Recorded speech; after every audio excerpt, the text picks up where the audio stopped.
Assalamualaikum warahmatullahi wabarakatuh. Selamat sore Sobat Milenial dimanapun Anda berada. Senang sekali saya tentunya Angel Harun akan menemani Anda dalam 1 jam ke depan di program Robusta Ngobrol Bareng Ustaz.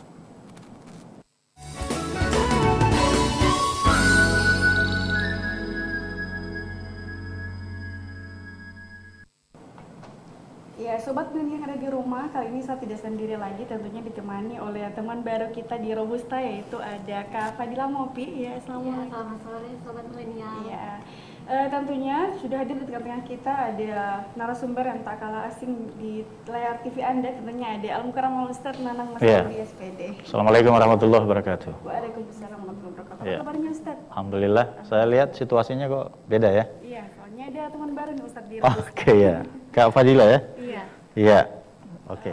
Baik Ustaz, terkait dengan obrolan kita pada sore hari ini, tentunya Topiknya? Iya, tentunya menyinggung daripada kejadian kemarin di Provinsi Gorontalo. Waduh. Iya, tentang miras Santika nih Ustaz. Iya, miris juga ya. Iya, yang kejadian kemarin Ustaz sampai viral Iya. juga di sosial media. Yang ada hubungannya dengan miras itu ya? Iya, ada bahaya dan ancaman miras Santika. Ustaz. Iya. Untuk mengawali obrolan kita pada sore hari ini Sobat Milenial, yaitu ada pertanyaan untuk mengawalinya, itu ada jenis-jenis miras Santika Ustaz. Iya. Ada, Pak. Jadi jujur memang siapapun pasti prihatin, apalagi ibu-ibu ya. Lihat seorang bayi dicekoki gitu ya, pakai miras. Nauzubillah ya. Mudah-mudahan ini kejadian terakhir lah ya, jangan sampai. Dan ini peristiwa yang berhubungan dengan miras di Gorontalo yang membuat kita miris ya. Dan saya belum pernah, mungkin tidak banyak ya, bahkan mungkin baru pertama ya. Pertama. Iya. Dan itu terjadi di Provinsi Gorontalo. Nauzubillah. Jadi wajah kita mau ditaruh di mana? Bahkan sebelum ini pun Provinsi Gorontalo itu masuk 4 besar loh pengedarannya, ya, konsumsi ya. Mungkin diukur persentasenya ya, saya kurang tahu, yang jelas angkanya ada pada peringkat 4, ya. Dan ini bukan prestasi ini ya, ini sesuatu yang itu yang kita katakan ya. Miras ini memang membuat kita miris ya, khususnya Gorontalo. Apalagi yang kita mau bahas ini ya sungguh luar biasa ya. Sesuatu yang memang sudah banyak disentil oleh Rasulullah dan juga di dalam Al-Quran bahkan bertahap ya pengharamannya itu. Jadi kalau kita berbicara soal miras Santika, ya mungkin ada sobat milenial yang belum tahu apa miras Santika ya.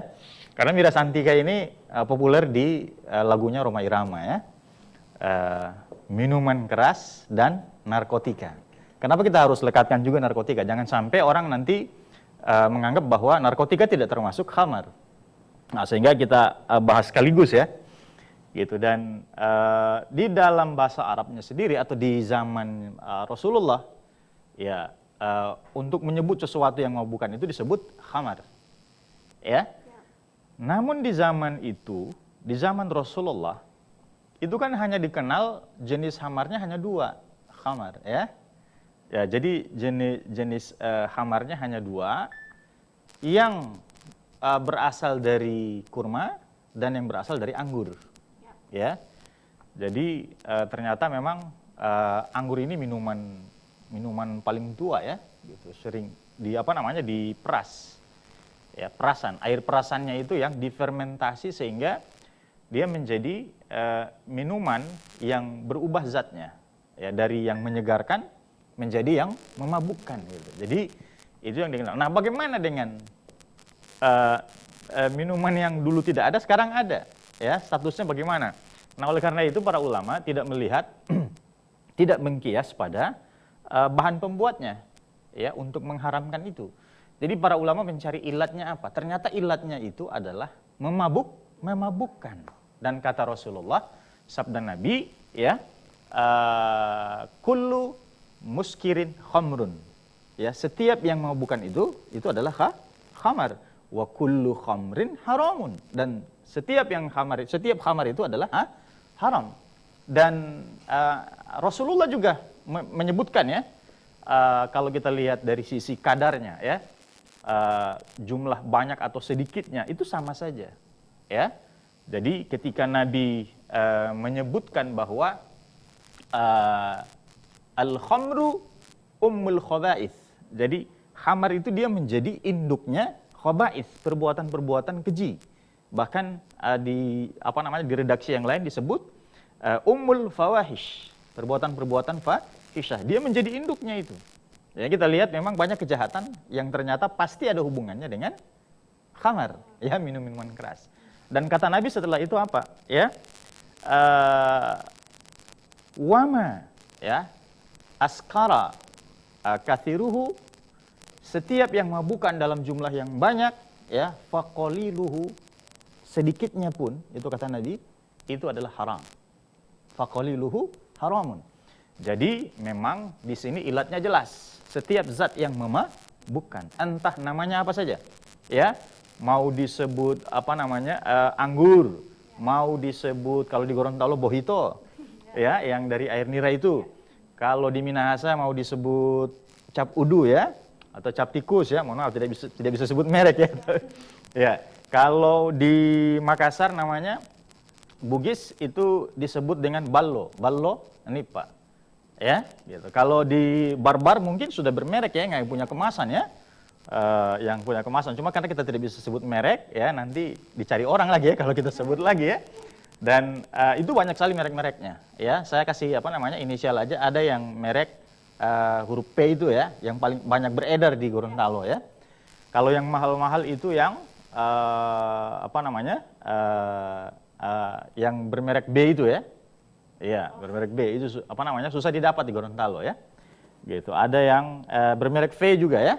Gitu. Kalau disuruh sebut saya sebut, ya. Gitu. Jadi apa namanya? Memang dunia ini, ya, bagi apa namanya bagi kalangan anak muda, ya, tidak asing lagi, ya. Gitu. Walaupun memang pemerintah ada aturan, ya, ada undang-undang yang melarang penayangan secara langsung benda-benda haram, benda-benda yang dilarang seperti itu. Baik dari sisi hukum syariat ini dilarang, dari sisi hukum positif ini memang setengah hati melarang, ya, gitu. Dia dimasukkan dalam barang yang penjualannya dalam pengawasan, ya, dan dalam pengendalian. Jadi tidak boleh sembarangan dijual. Jadi dia tidak boleh dijual bebas. Dan ada kadarnya, ya, ada 3 golongan sebenarnya yang dalam pandangan hukum positif itu yang dalam pengawasan. Di luar dari 3 golongan itu dilarang, harus ditangkap orang yang menjualnya, ya. Tapi bagi orang yang tidak punya izin menjualnya itu pelanggaran pidana, ya, bisa bisa dilaporkan, gitu, ya.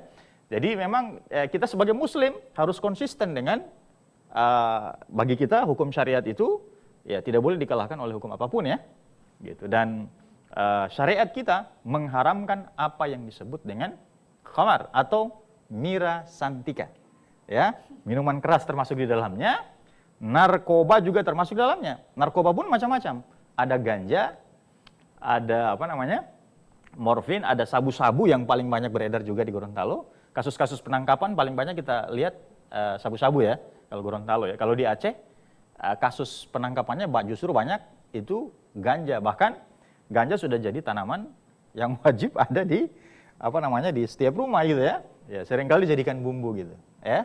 Bumbu masakan biar lebih aromanya, biar lebih menimbulkan ketagihan, ya, makan itu. Nah, iya, jadi semua itu hal-hal yang memabukkan itu dalam Islam, dalam pandangan syariat itu diharamkan. Ya, memang dulu belum diharamkan.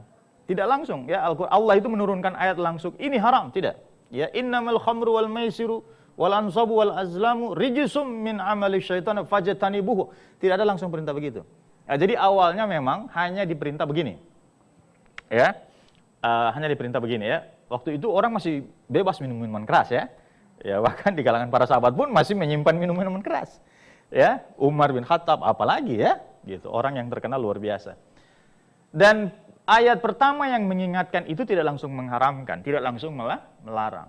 Dia hanya melarang, ya, la taqrabus shalah, jangan kalian dekati salat wa antum sukara. Ya. Sedangkan kalian dalam keadaan sukara. Sukara itu mabuk, ya. Askara, mabuk, sukara. Ya, sampai hatta ta'lamu, sampai kalian mengetahui apa yang kalian ucapkan. Karena ini ada asbabun nuzulnya ini. Waktu itu ada seorang sahabat, kalau tidak salah Sayyidina Ali, dia sedang mengimami sholat, kemudian dia membaca, setelah Al-Fatihah, dia baca surah Qul ya ayyuhal kafirun, ya. Kemudian tak putar-putar di la a'budu ma ta'budun wa la ana abidu ma abatum, tak putar-putar di situ, ya. Ternyata dia sedang mabuk, ya. Gitu. Ternyata dia sedang dalam keadaan tidak sadarkan diri, ya, dan itu peringatan pertama. Ya. Setelah itu ayat kedua yang mengingatkan itu turun. Ya. Nah, ini sudah mulai sedikit mempertegas, ya. Sedikit mempertegas, ya, di dalam surah Al-Baqarah, ya. Yas'alunaka 'anil khamru wal maisir, ya. Jika ada yang bertanya soal khamru wal maisir, khamar dan judi, ya, qul, maka diperintahkan kepada Rasulullah, kepada Nabi Muhammad, katakanlah, ya, bahwa pada keduanya itu terdapat dosa yang besar, ya. Wa anfa'uhum linnas, dan ada manfaat juga bagi manusia, tapi dia kunci dengan satu kata, ya. Wa itsmuhuma akbar, dan keduanya itu dosanya lebih besar. Nah, jadi lebih besar dosanya daripada manfaatnya. Nah, itu yang kedua. Kemudian tahap yang ketiga, barulah itu langsung mutlak disebut dengan rijusun. Ini adalah najis, ini adalah perbuatan keji, sehingga langsung perintahkan fajtanibuhu, jauhi, ya, la'allakum tuflihun, agar kamu beruntung. Nah, jadi kalau berbicara soal jenis-jenis, ya tidak ada, ya jelas, ya. Jadi berbeda alkohol dengan khamar, ya. Kadang-kadang kita jadi jadi salah kaprah menilai alkohol, ya, gitu. Karena tidak mungkin ada orang yang mau minum alkohol, ya. Karena alkohol itu sudah racun, ya. Tapi kalau minuman yang dicampur, ya, dimasukkan ke dalamnya zat-zat yang memabukkan, maka itulah yang disebut khamar, ya. Tapi kalau alkoholnya nah itu zat yang tidak boleh diminum, memang racun. Haram juga sebenarnya, ya. Karena tidak boleh menzolimi diri sendiri, ya, gitu. Tidak boleh. Ya, kalau pendapat para ulama tentang apakah khamar itu yang dimaksud rijusun di situ najis, tidak boleh terkena badan dan lain sebagainya. Nah, ini ada dua pendapat, ya, soal ini. Bagi sebagian jumhur ulama sepakat ini tidak apa-apa, ya, jika dia dijadikan sebagai misalnya hand sanitizer, itu hand sanitizer kan tidak boleh diminum, dia masih termasuk zat yang digunakan tidak untuk minuman, kan? Gitu. Demikian juga parfum, ya, gitu. Jadi yang sejenis itu tidak termasuk najis, ya, gitu. Najis, rijsun yang dimaksud itu adalah perbuatan kejinya itu yang Allah laknat itu di situ, ya. Baik, Ustaz. Jadi Tadi Ustaz menyinggung tentang perbuatan yang tidak dilarang sebelumnya tentang khamar. Iya. Kira-kira pada saat ini kan sudah dilarang. Nah, Iya. gimana itu, Ustaz? Iya, memang di zaman Rasulullah pernah tidak dilarang, ya, gitu. Dan kita ingin mengambil satu hikmah di sini sebenarnya, ya, bahwa Islam juga itu punya metodologi dakwah. Tidak boleh datang-datang langsung ini haram, nggak bisa, ya. Jadi perlu menggunakan fiqhud dakwah. Jadi memang ada metodologi fiqhud dakwah di dalam pelarangan minuman khamar itu. Bayangkan kalau tiba-tiba mereka belum begitu yakin dengan Islam, mereka baru beriman, mereka baru sedang ditanamkan oleh Rasulullah untuk percaya kepada Allah, tiba-tiba langsung dilarang kesenangan mereka. Ya pastilah akan terjadi banyak penolakan gitu, ya. Ya, kita lagi enak-enaknya kok, ya, gitu. Padahal belum mantap keimanan mereka. Begitu iman mereka mantap, barulah dilarang.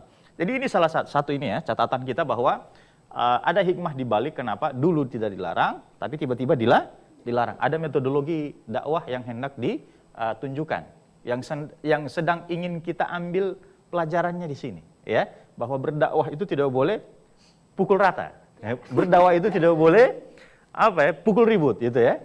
Jangan sampai berdakwah itu hantam kromo, gitu, ya. Jadi memang perlu pendekatan, ya. Pendekatan itu penting. Maka ini juga yang dilakukan oleh Rasulullah, ya, tidak langsung melarang. Dan apa hikmahnya, ya, ketika minuman yang tadinya tidak dilarang itu dia tiba-tiba kok dilarang. Ya. Memang betul ada manfaatnya, ya. Contoh bagi orang Eropa dalam kita tahu, ya, di Jazirah Arab itu cuacanya ekstrim, ya.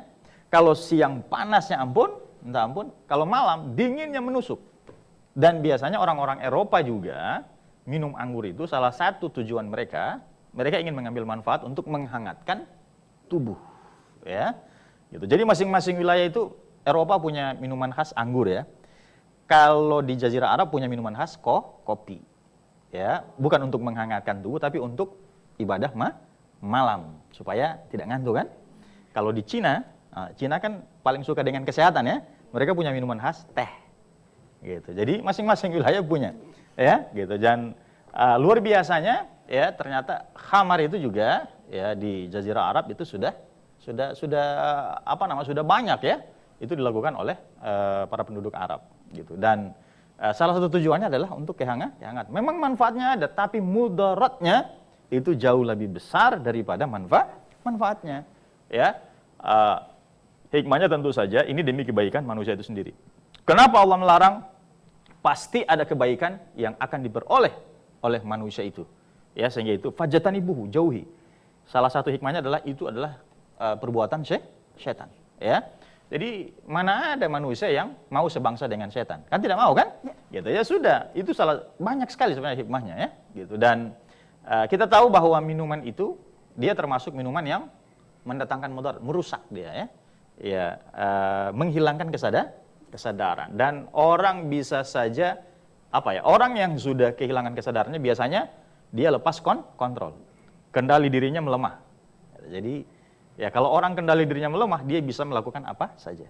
Naudzubillah min dzalik. Dan yang melakukan ini umumnya laki-laki ya. Tapi kita lihat fenomena remaja sekarang malah ada yang sempat viral ya. Gitu, anak-anak SMA perempuan malah giliran tuh minum itu ya. Padahal ya Allah bisa, bagaimana rasanya coba tanyakan ke mereka, apakah seenak minuman-minuman yang biasa kita minum ya. Lebih baik minum jus daripada minuman itu kan. Gitu. Dari baunya saja udah menyengat loh ya. Apalagi itu. Nah, biasanya ini yang mendekati yang seperti ini orang-orang yang stres ya.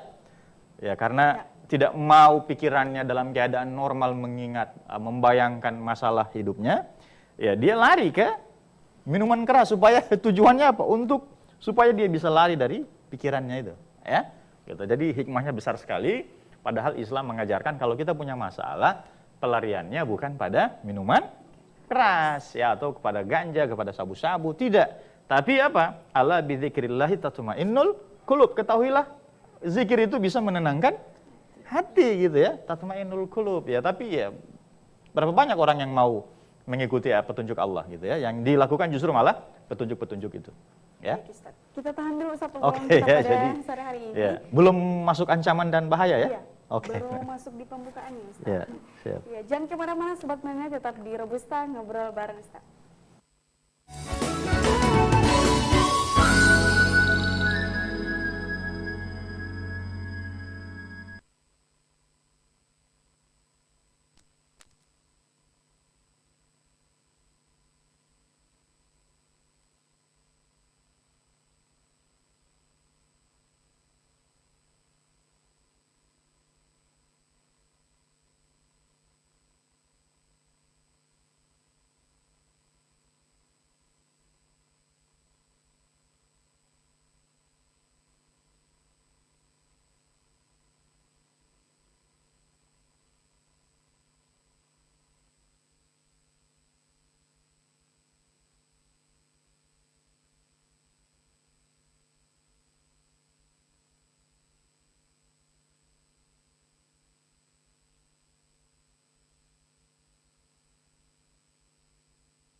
Ya, Sobat Mania, terima kasih bersama kami di Robusta ngobrol bareng Ustaz.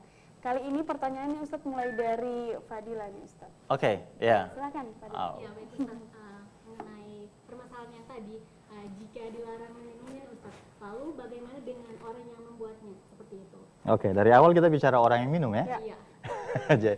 Padahal ternyata memang biangnya ada pada yang membuat kan ya. Gitu. Gimana sama orang yang membuatnya gitu ya? Jadi ada satu hadis Rasulullah yang menggambarkan bahwa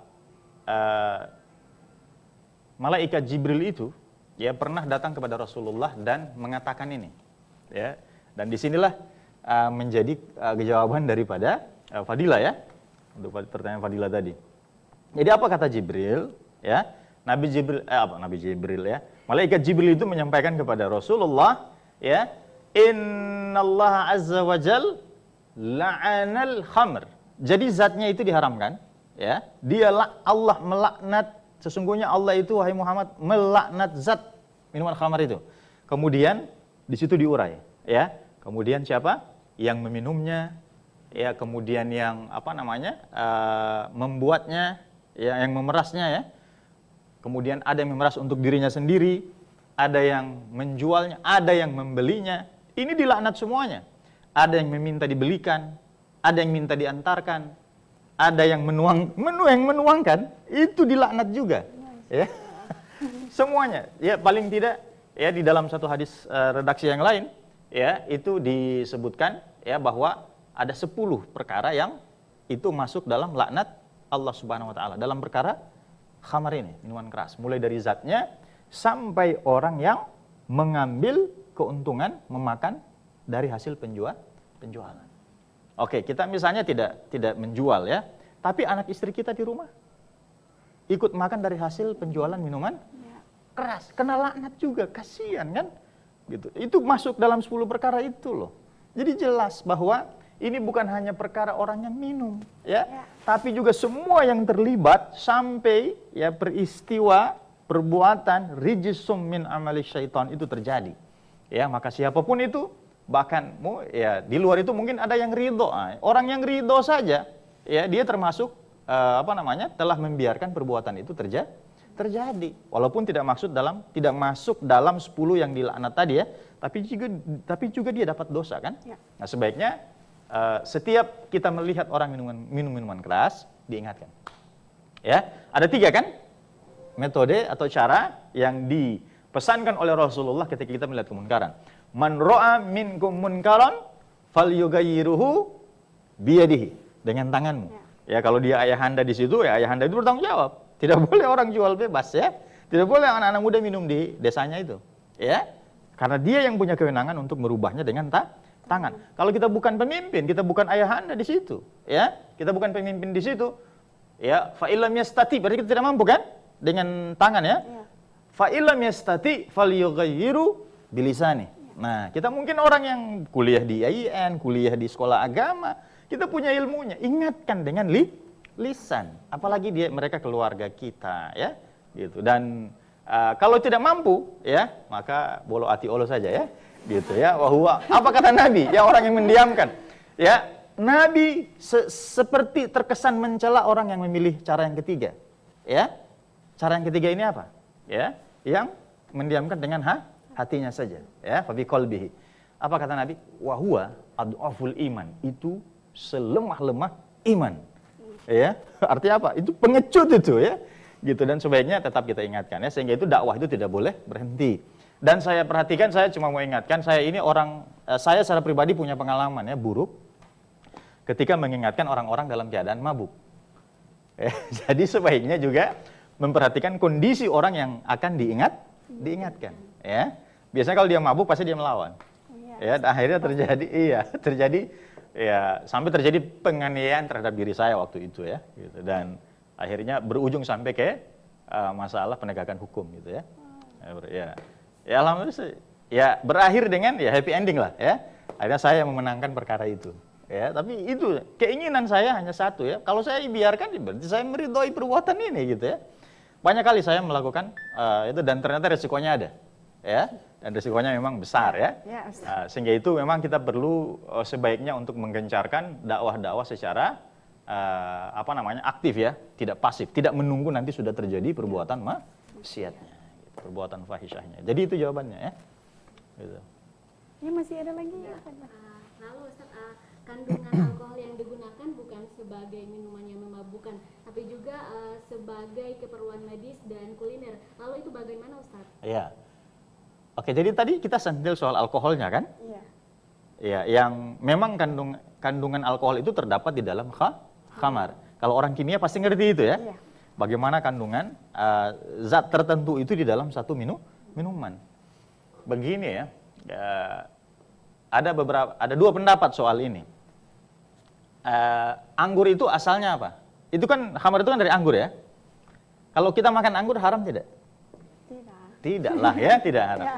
Nah, ketika anggur ini dirubah zatnya sehingga dia struktur kimianya berubah sehingga dia tidak lagi menjadi minuman yang menyegarkan, tapi justru menjadi minuman yang memabukkan, maka dia sudah tidak bisa lagi disebut anggur, ya, tidak bisa lagi disebut anggur.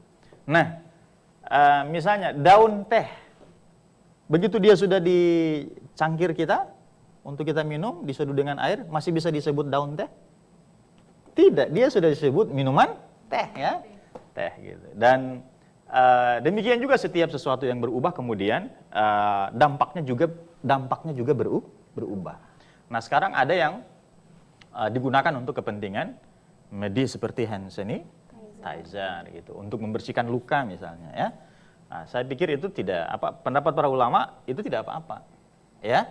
Gitu, dan itu zat khusus yang tidak bisa dikategorikan sebagai khamar karena memang dikategorikan untuk peruntukannya tertentu juga, ya, bukan peruntukannya dikonsumsi sebagai minuman, gitu. Dan kalau misalnya digunakan untuk keperluan penyedap makanan, ya, penyedap makanan, katakanlah misalnya ada obat narkotika jenis ganja, ya, itu digunakan ditaruh di masakan ya, supaya bisa membangkitkan selera makan kita, gitu. Bahkan itu katanya bisa menimbulkan ketagihan. Yang diharamkan pada khamar itu bukan efek ketagihannya, tapi pada efek memabukkannya. Nah, jadi memang sebagian ulama memang membolehkan, ya, kalau digunakannya masih dalam bentuk daun, hanya diperuntukkan sebagai penyedap rasa. Tapi kalau peruntukannya sudah diniatkan untuk, ya, dihirup asapnya, misalnya dibuat lintingan, ya kan, sudah dibuat seperti rokok, ya, gitu, dan asapnya dihirup, nah ini perkara yang haram ini, ya, karena sudah diambil zatnya untuk yang memabukkan itu, yang menghilangkan kesadaran, gitu. Dan saya melihat memang kecenderungannya lebih ke pendapat itu ya, bahwa kalau digunakan masih penyedap rasa, ya, no problem. Tapi kalau misalnya satu saat nanti orang yang misalnya makan rendang, pernah makan rendang ya? Kan enak ya? Ya. Kemudian ditambah penyedap rasa itu, tiba-tiba dia makan rendang 2 piring langsung mabuk, nah, maka sudah bisa diharamkan itu. Ya, kalau memang itu berefek memabukkan, gitu. Ya, dan kita tahu rendang itu enak kan? Iya. Yang bikin nagih kan? Ya sudah, seperti itulah efek daripada ganja itu kan? Gitu. Saya tidak mengatakan bahwa rendang itu ada ganja ya, tidak. Tapi semua makanan bisa saja diberi penyedap rasa seperti ganja tadi. Ya, pokoknya ilat kita adalah, ya, kullu muskirin khamar wa kullu khamrin haramun. Setiap yang memabukkan harus digolongkan kepada khamar, dan setiap khamar itu hukumnya haram gitu. Ya. Baik Ustadz, nih kira-kira mengapa sering dikatakan selalu miras ini selalu menjadi biang dalam kejahatan, Ustadz? Iya, pelaku-pelaku kejahatan itu sebenarnya mereka itu apa ya?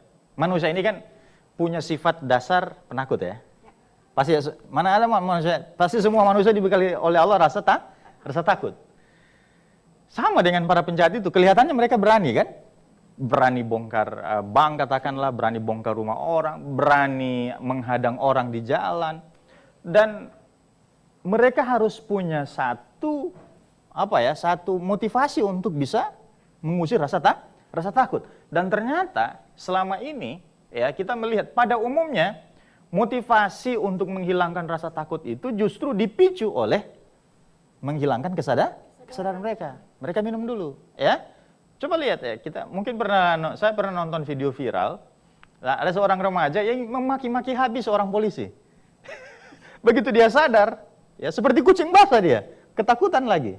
Ya, betapa keberanian orang yang minum minuman keras itu. Dan saya menyaksikan sendiri ya, betapa ada orang yang kalau ngomong di atas panggung itu, dia harus minum dulu. Kalau dia nggak minum, dia gemetaran ya. Gitu. Dan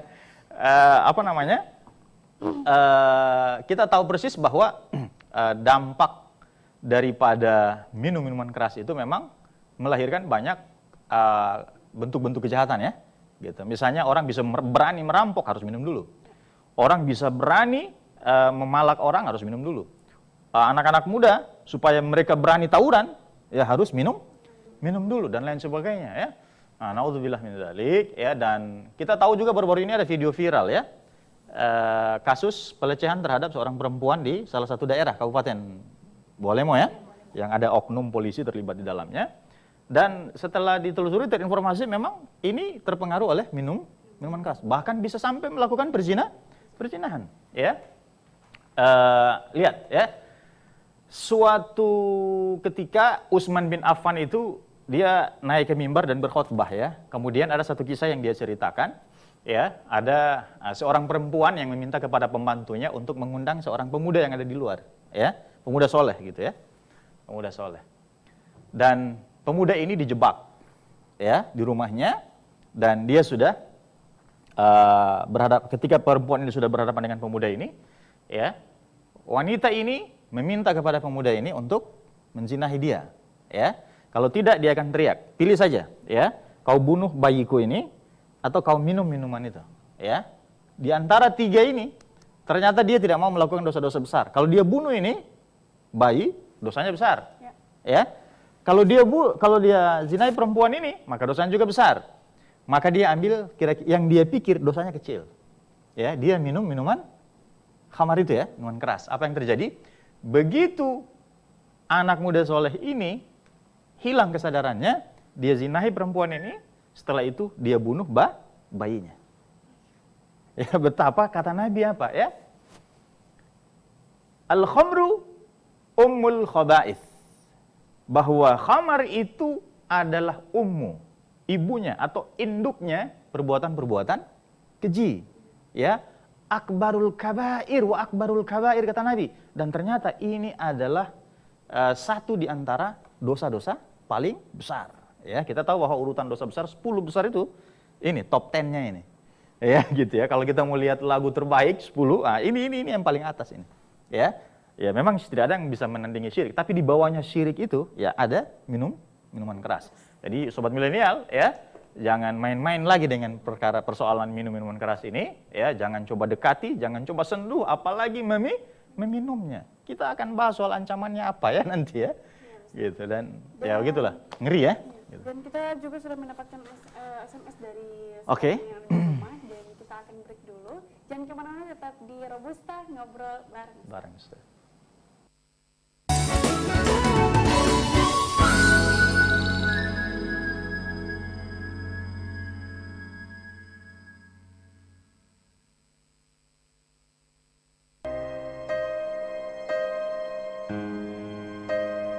Kak, aku emang pacaran, tapi pacaranku syar'i kok.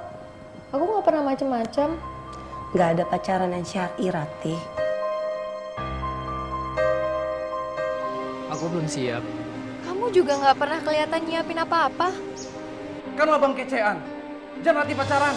Enggak. Kalau kamu terusin hubungan kalian, itu bukan cinta namanya.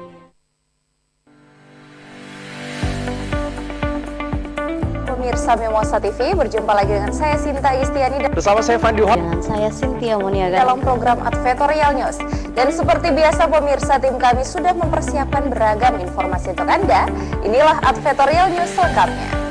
Pengalokasian dana kelurahan dari dana alokasi umum tambahan tahun 2019 untuk Kota Gorontalo sebesar 18,5 miliar rupiah. Gelar temu pemuda bertujuan untuk membina dan mengembangkan generasi muda di Kota Gorontalo. Peninjauan pekerjaan fisik dana kelurahan yang dipimpin oleh Wakil Wali Kota Rian Fakrisan Kono Bekom. Kegiatan ini merupakan bagian dari tanggung jawab pemerintah dalam meningkatkan peran generasi milenial untuk memajukan daerah serta mensinergikan ide dan pendapat. Advertorial News hanya di Mimosa TV.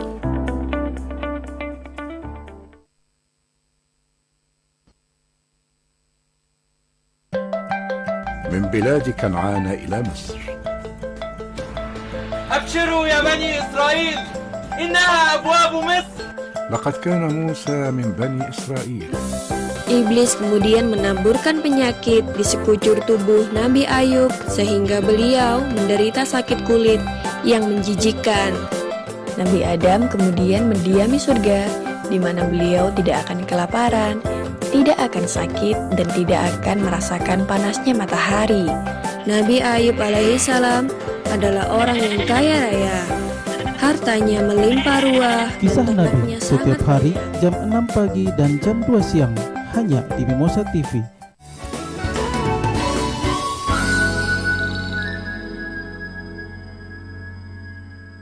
Ya, terima kasih Sobat Milenial tetap setia bersama kami di program Robusta Ngobrol Bareng Ustaz.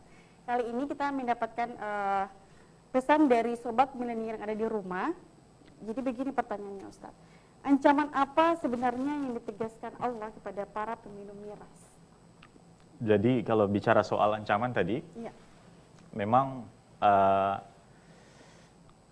dampaknya saja terhadap diri kita itu sungguh sangat mengerikan ya.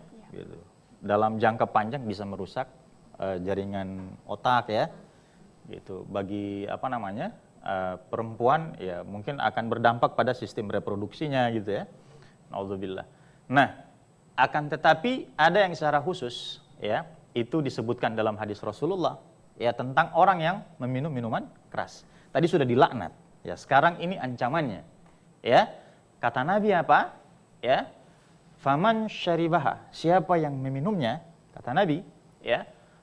Wa lam tuqbal salatuhu arba'ina yauman. Tidak akan diterima salatnya selama 40 hari.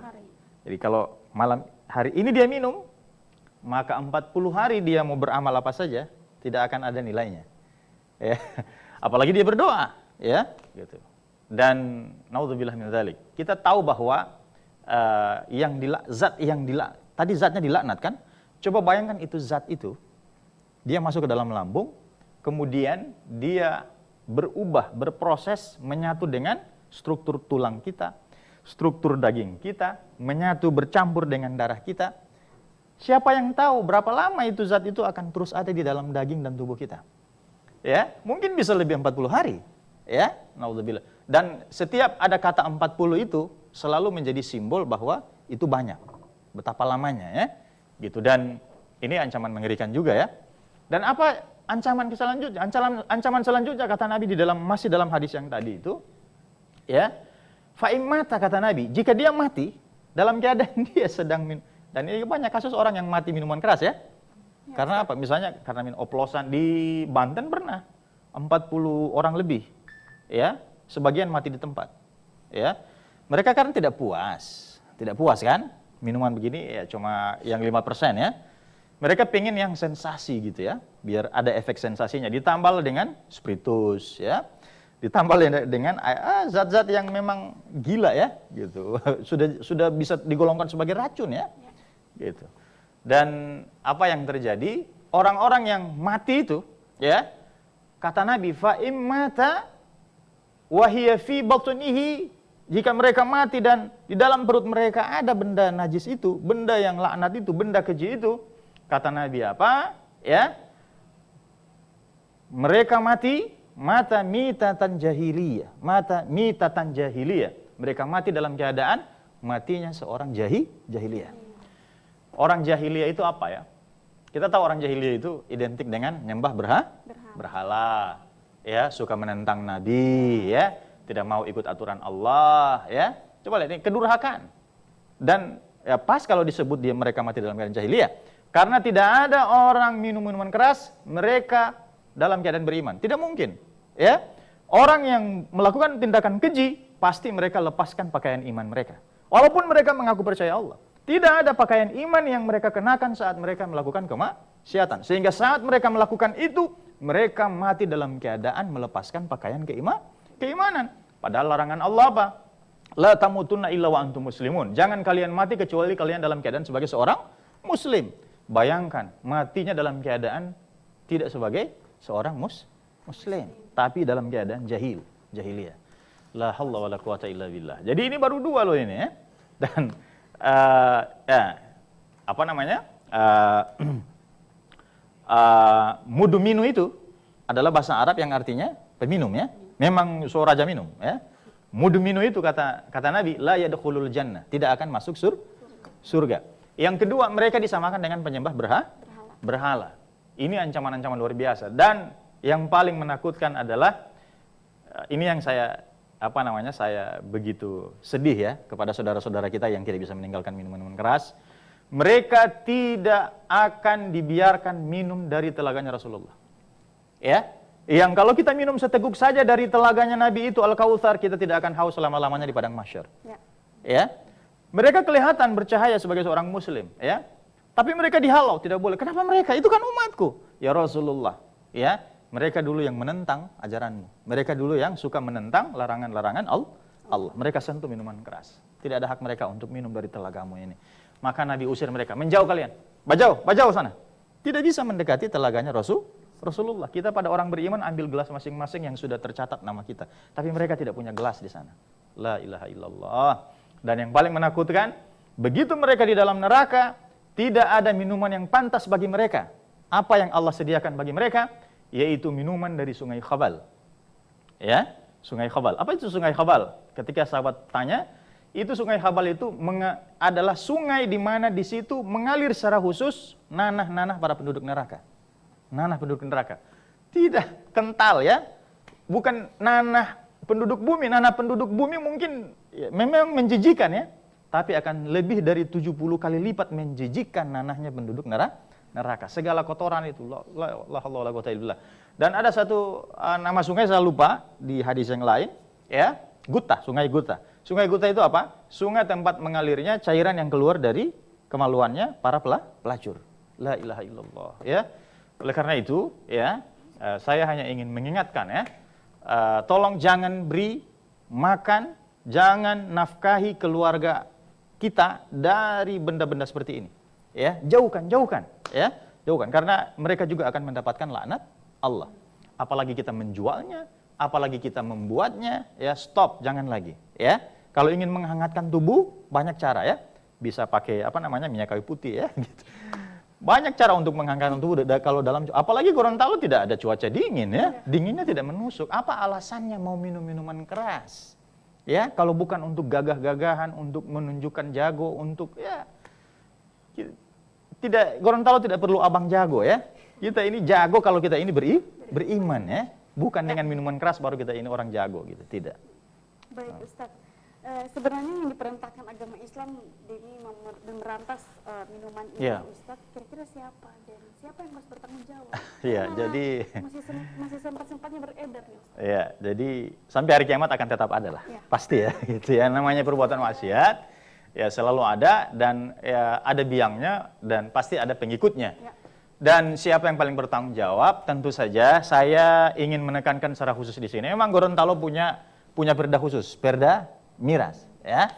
Tapi yang lemah apa? Saya ingin ingatkan secara khusus juga ini kepada, ya mohon maaf ya, mungkin kepada para pemimpin kita, ya bisa diingatkan orang-orang yang bertanggung jawab pada mungkin bagian hukum atau biro hukumnya, kurangnya sosialisasi ya. Seolah-olah ya pegawai-pegawai di bagian hukum itu ya tugas mereka hanya mengkaji perda-perda, undang-undang, membela pemerintah kalau berkasus dan sebagainya. Bukan itu tugas pokoknya. Ya, bagaimana supaya mereka betul-betul memberikan edukasi kepada masyarakat, paham produk-produk hukum di daerah ini, bahwa kita ini sudah punya perda miras loh, ya. Dan ini dilarang, tidak boleh dijual bebas, harus berizin, tidak boleh menjual yang kadarnya sekian di sini, ya. Gitu. Dan ini kurang sosialisasi. Oleh karena itu segera bergerak ya, pegawai-pegawai aparat di bagian hukum, ya, para pemimpin kita. Setiap pemerintah daerah punya tanggung jawab besar. Ya, kalau terjadi perbuatan maksiat daerah ini, itu tanggung jawab pemimpin di akhirat nanti. Dia akan tanya. Ya, jadi sebaiknya setiap pemimpin selesai melaksanakan tugasnya, banyak-banyak bertobat. Ya, karena pasti masyarakat tahu ya. Ya, banyak sekali terjadi pembiaran-pembiaran, perbuatan-perbuatan seperti ini. Saya kira ini yang bertanggung jawab adalah para pemimpin kita dan kembali kepada diri kita sendiri, ya. Kita tahu masyarakat juga perlu proaktif juga ya untuk melakukan pengawasan ya, karena ini juga ada undang-undangnya ya. Ya, tadi saya sudah kasih 3 metodologi itu ya. Gitu. Silakan yang punya kekuasaan, ya paling tingkat bawah silakan ya melakukan kewenangannya untuk mencegah jangan sampai ini terjadi. Ya, pendidikan keluarga menjadi sangat penting juga. Ya. Sedikit closing nih Ustaz, kita sudah mau berakhir. Baik, kita hampir 1 jam ya. Ya, dan cukup cukup luar biasa. Ini tentu saja selain merespon ya apa yang saat ini terjadi di daerah kita. Ya, ini jujur cukup memalukan dan membuat kita miris. Ya, mudah-mudahan ini yang terakhir. Saya hanya mengajak kepada sobat-sobat milenial semuanya, ya, bagi yang mungkin masih akrab dengan miras ini, ya segala macam bentuk, apapun jenisnya, apapun mereknya, ya. Saya hanya ingin menyampaikan slogan dari tetangga kita Manado ya, stop jobagate, ya, stop jobagate karena ini kata Nabi, ini biang segala macam perbuatan keji. Tidak ada manfaatnya, hanya akan mendatangkan kemudaratan dan kerusakan. Dan kalaupun kita sudah terlanjur dalam perbuatan ini, maka agar kita terhindar dari ancaman-ancaman tadi, segera jangan tunda bertobat. Karena ajal tidak akan menunggu taubat kita. Ya, insya Allah ya kita berjumpa dengan Allah dalam keadaan kita terlepas dari semua ancaman ini. Amin ya rabbal alamin. Demikian. Alhamdulillah Ustadz, sampai detik ini kita sudah sampai di akhir. Dan Masya Allah luar biasa sekali pembahasan kita pada sore hari ini, tentunya bisa menambah wawasan kita ke depan dan semoga Provinsi Gorontalo ke depannya lebih aman. Amin. Ya, amin. Ya, terima kasih kepada Ustadz yang telah bersama kami di Robusta dan teman kita yang baru nih Ustadz. Iya, Fadila ya. Semoga betah nih Ustadz. Iya, di warkop yang mungilin ya. Baik Sobat Milenial, tetap saksikan Robusta ngobrol bareng Ustadz dari hari Rabu dengan Jumat dari jam 16.30 hanya di Mimoza TV. Terima kasih, wallahu musta'an. Wassalamualaikum warahmatullahi wabarakatuh.